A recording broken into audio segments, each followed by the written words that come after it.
Welcome back, everyone.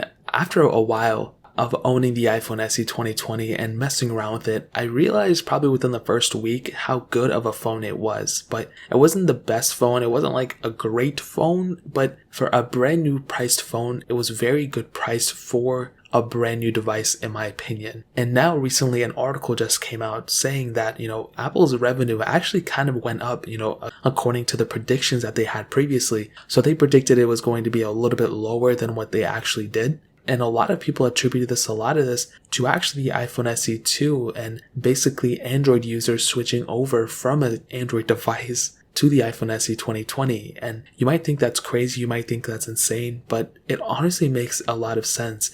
If you think about it, a lot of Android phones are, there's a huge range of those prices, and iPhone has a, tendency of being known as being kind of too expensive. But when you have a phone like an iPhone SE 2 that has the newest chipset, is extremely fast, and it's in a familiar design, if you look at all the other phones in that $400 price tag, a lot more people might be, more familiar with the aspect of an iPhone over an LG whatever or a Samsung Galaxy A51 or something. So I think as a whole, that has a lot to do with it, especially when people, they're not really going to stores anymore, but a lot of, AT&T, Verizon, all these stores, they're doing a lot of these sales based off the iPhone SE 2. And because of that, all things added up, a lot of Android users were switching over to an iPhone SE 2, which I think is an awesome thing. But also I've seen a lot of people switch over from an iPhone to an Android, so it's not just like it's going one way all the time. But with an iPhone SE 2, you're getting, like I said, a very, very good priced phone at the end of the day. And because of that,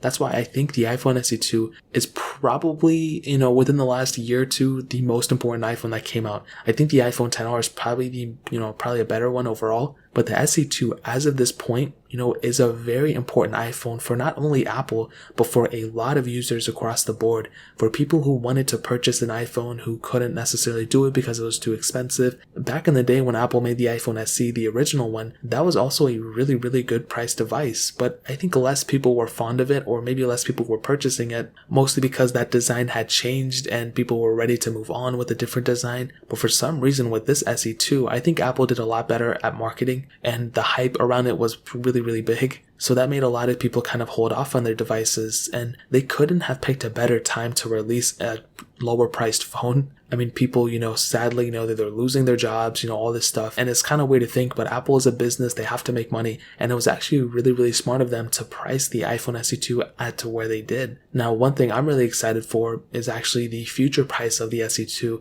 At what point will this phone be below $200 in the used market? Right now it's $400. I'm sure sooner than later, I'm sure probably within the next year or two, it's probably going to be below $200. And I think at that point, it's going to be an insane priced phone for the value. I think that's probably the best way to go about saying it. But I think as a whole, the iPhone SE 2, as of this point, is probably the most important iPhone Apple's released in the last year or two. That mostly has to do with the conversion that, Android users are switching over to the SE 2 rather than keeping on that Android trajectory. So if you want to pick up an SE 2, I'll leave a link down in the description below. You can pick one up from there and help support the channel at the same time. But that's really pretty much it. If you guys have any other questions or anything, let me know in the comment section as well. Hit the like button, that would mean so much, but definitely hit that subscribe button. Every single subscriber that we get really does count, so it means so much if you guys can hit that. Also check out the other links down in the description as well. My Twitter, my Instagram, my second channel. More importantly than everything else, I love every single one of you guys. Hopefully I'll catch you guys in the next video. Peace out till then.